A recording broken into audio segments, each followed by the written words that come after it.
Olá pessoal, tudo bem com vocês? No vídeo de hoje da nossa disciplina de resistência dos materiais, nós vamos fazer mais um problema de equilíbrio das forças, envolvendo equilíbrio das forças em um ponto material e força de atrito, certo?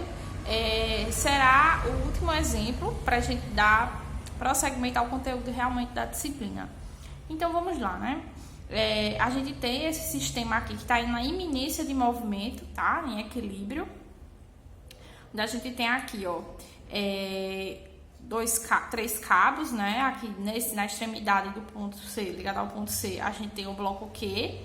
E aqui, apoiado sobre esse plano, a gente tem o bloco M, tá?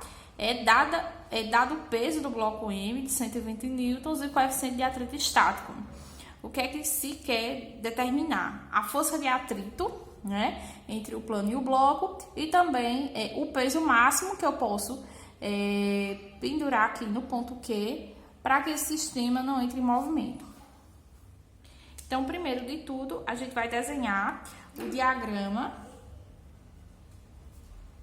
de corpo livre, né? No bloco B, o que a gente vai observar? Vamos lá, aqui, né? Primeiro bloco B. No bloco B, nós vamos observar que está atuando a força peso, né? Para baixo. Vou desenhar aqui bloquinho M.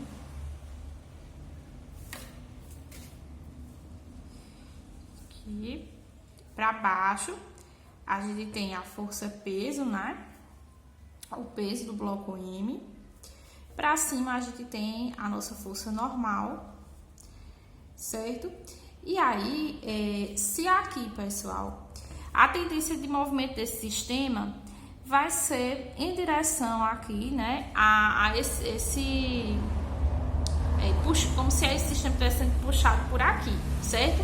Então, se isso acontece, a tendência do movimento é para cá, certo? Se a tendência do movimento é para cá, a nossa força de atrito, ela vai ser sempre no sentido oposto ao movimento, certo? Então, aqui vai surgir uma força de atrito, que a gente vai chamar de FAT, e aqui para o outro lado a gente tem a tração desse cabo, né?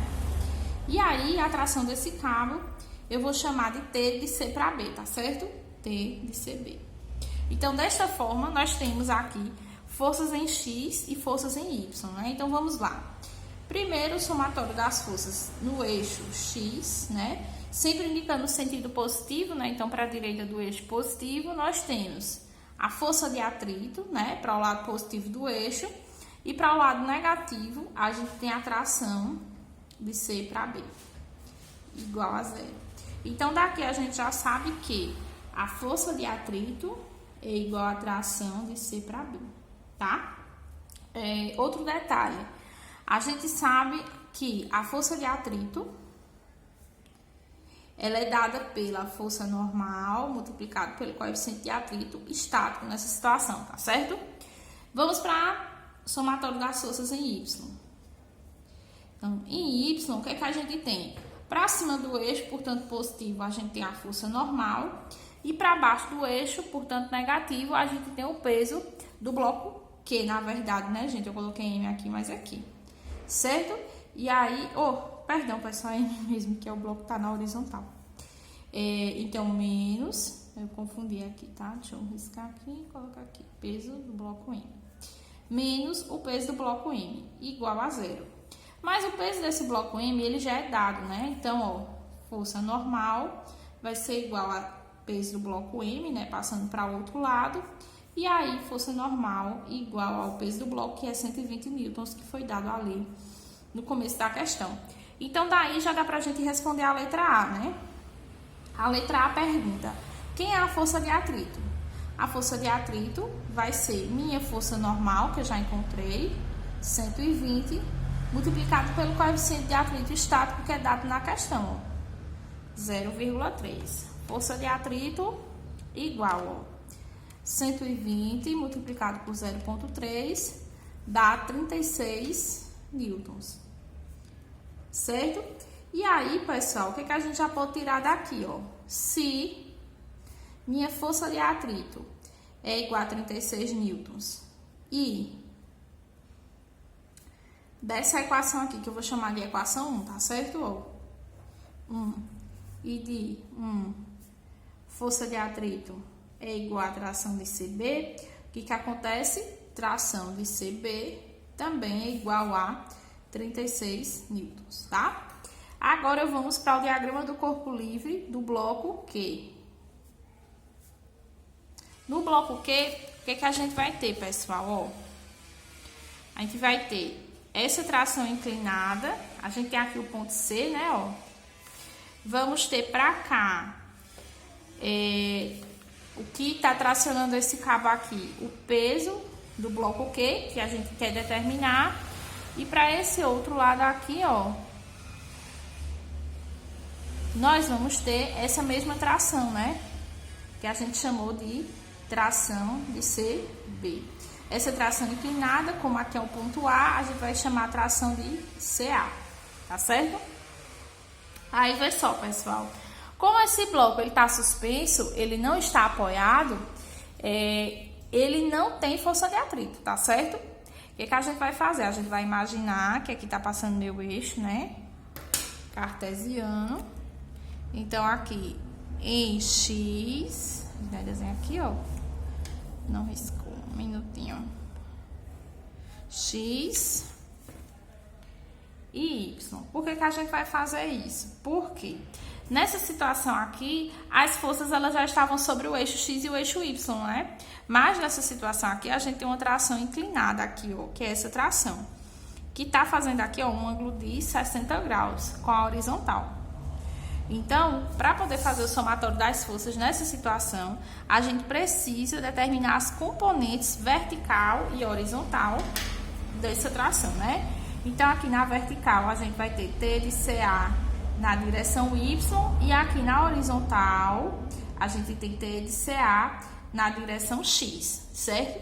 Identificado todas as forças que a gente tem aqui, né? O eixo Y e o eixo X, a gente pode, da mesma forma, né, fazer a nossa equação aqui. Então, em relação ao eixo X, o que é que nós temos? Para o lado positivo do eixo, em cima dele, a tração de C para B, positiva, né?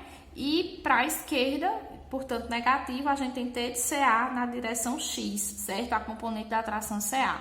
Não temos mais nada em X, a gente iguala a zero, tá certo? Agora, em relação ao eixo Y. Em relação ao eixo Y, a gente tem a componente vertical para cima positivo, né? Da tração T de CA, então T de CA e Y. E para baixo a gente tem o peso do bloco Q, que é quem a gente quer determinar, certo? Eu vou chamar esta equação aqui de 2 e esta equação aqui de 3, tá? Porque eu vou usar elas. De 2, o que é que a gente sabe? De 2, a gente sabe que T de CB é igual a 36 newtons, certo? E também a gente sabe que T de CAX ela é uma componente da tração T de CA. E aí vamos observar, aqui essa componente X, ela está representada pelo cateto adjacente ao ângulo de 60 graus. Quando isso acontece, a gente tem o cosseno do ângulo, né? Então, cosseno de 60 graus igual cateto adjacente, T de CA na direção X, dividido pela hipotenusa, que é T de CA, certo?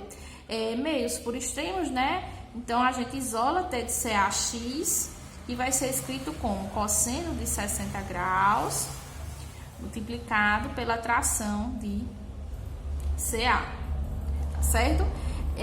De forma similar, a gente vai pegar e fazer também isso com o eixo Y, certo? Daqui a pouco.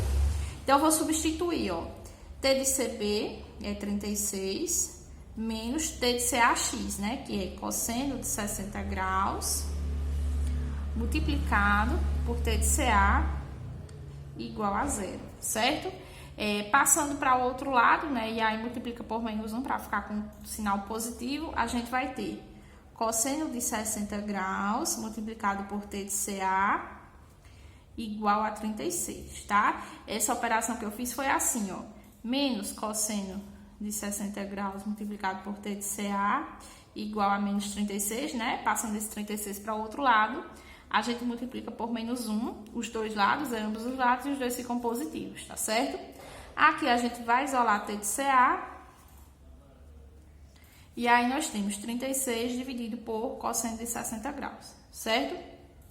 Feito isso, pessoal, vamos observar o que a gente tem ali na nossa equação 3.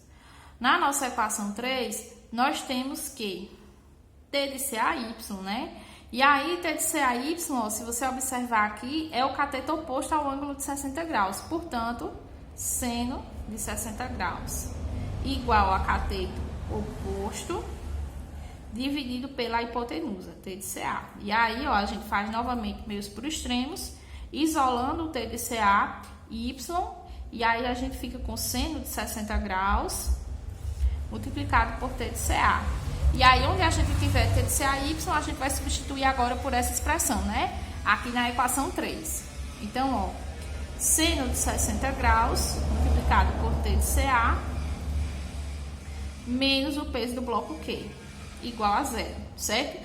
Fazendo esse mesmo procedimento aqui, eu vou isolar o peso do bloco Q, que é o que eu quero saber, né? Então, ó, peso de Q vai ser igual a quem, pessoal? Seno de 60 graus multiplicado por T de CA, certo? Mas quem seria T de CA? A gente determinou aqui, ó, 36 sobre cosseno de 60. Então, ó, seno de 60 graus multiplicado por T de CA, 36 dividido por cosseno de 60 graus, tá? E daqui já dá para desenvolver, né, ó? Seno sobre cosseno a gente tem tangente, né? Então, na verdade, meu peso do bloco P vai ser tangente de 60 graus multiplicado por 36. Isso aqui me dá, ó, tangente de 60 graus multiplicado por 36, ó, aproximadamente 62,35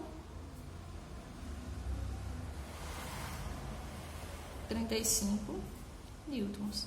E aí esse seria o peso máximo, né? Já que a gente está tratando da iminência de movimento. Então, esse seria o peso máximo que a gente poderia colocar aqui nesse ponto Q para que o sistema não entrasse em movimento. Tá certo? Então, com isso, a gente conclui essa parte, né, de equilíbrio das forças. E aí, a gente começa uma nova etapa da disciplina, onde realmente a gente vai falar sobre resistência dos materiais. Espero que vocês tenham gostado. Até a próxima. Tchau, tchau.